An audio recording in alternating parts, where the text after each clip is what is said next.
In this lesson, we'll look at the use cases for metadata in digital archives and how these use cases compare to the use of metadata in business applications.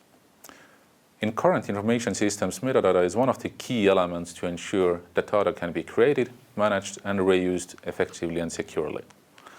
The main role of metadata is resource discovery. Collecting metadata about the data itself makes it much easier and efficient to find the piece of information you really need. As an example, with Google and other full-text search, you might get thousands or millions of hits to your query.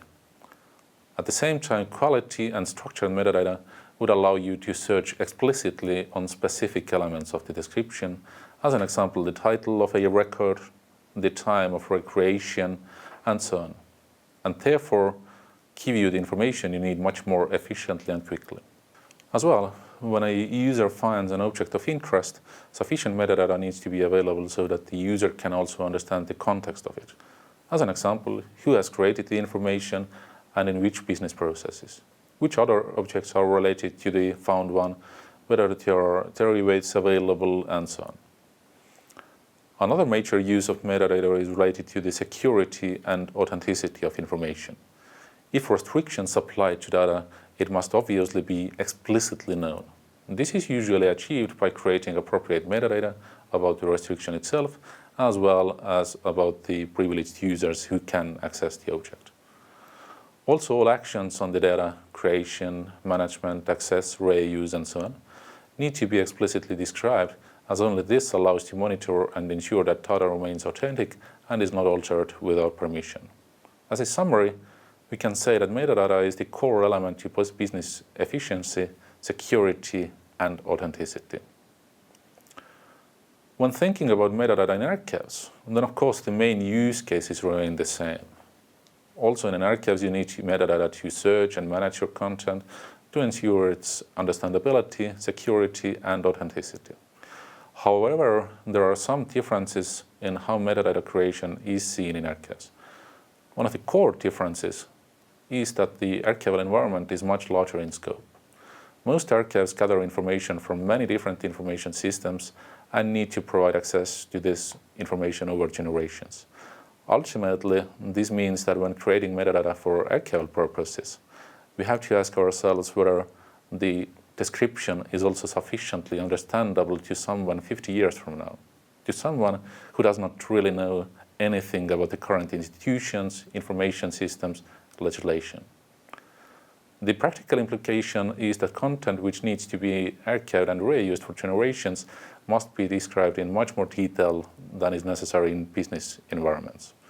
As an example, most current archives require that in addition to the description of the data itself, also the institution, the original information system, and related business functions and processes are being described.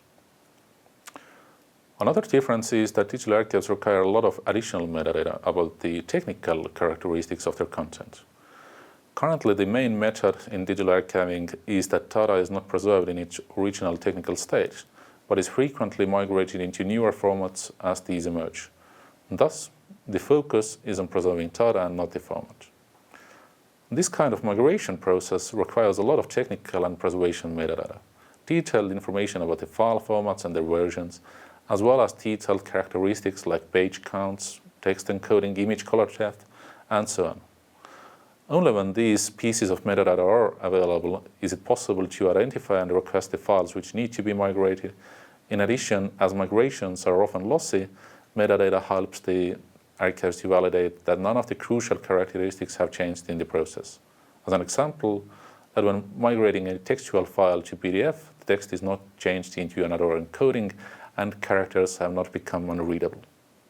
Luckily, the creation of technical and preservation metadata is possible to automate it in large extents, thanks to some of the tools which have been developed during the last decades.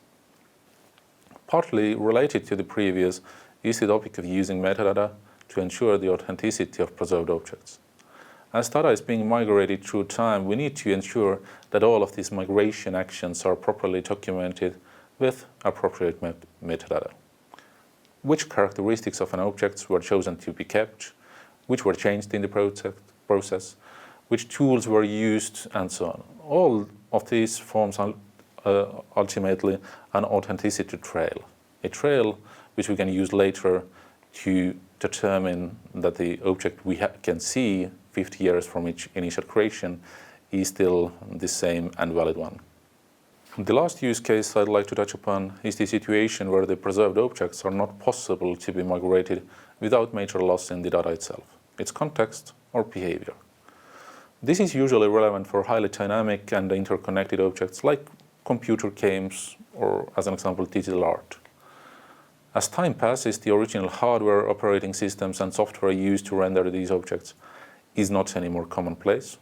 And this has the effect that the archives need to document according software and hardware components, their locations and usage instructions. Effectively, when a user requests such an obsolete object from an archive, the user should receive a full set of information which allows him or her to set up the needed environment. Though we need to mention that the categorizing and describing of such environmental data is a lot of manual effort, which means that due to practical considerations, archives prefer to carry out migration into newer formats whenever possible. As a summary, we can say that the main difference between business and archival metadata comes from the fact that things that we take as granted nowadays are potentially not understood in the decades and centuries to come. Even while the broad categories and purpose of metadata remain the same, then data which has been removed from the original information systems and stored in digital archives needs to be described in much more detail, especially in terms of the contextual description of the data. As well, technical and preservation metadata play a very important role in managing digital archives and preserving data in long term.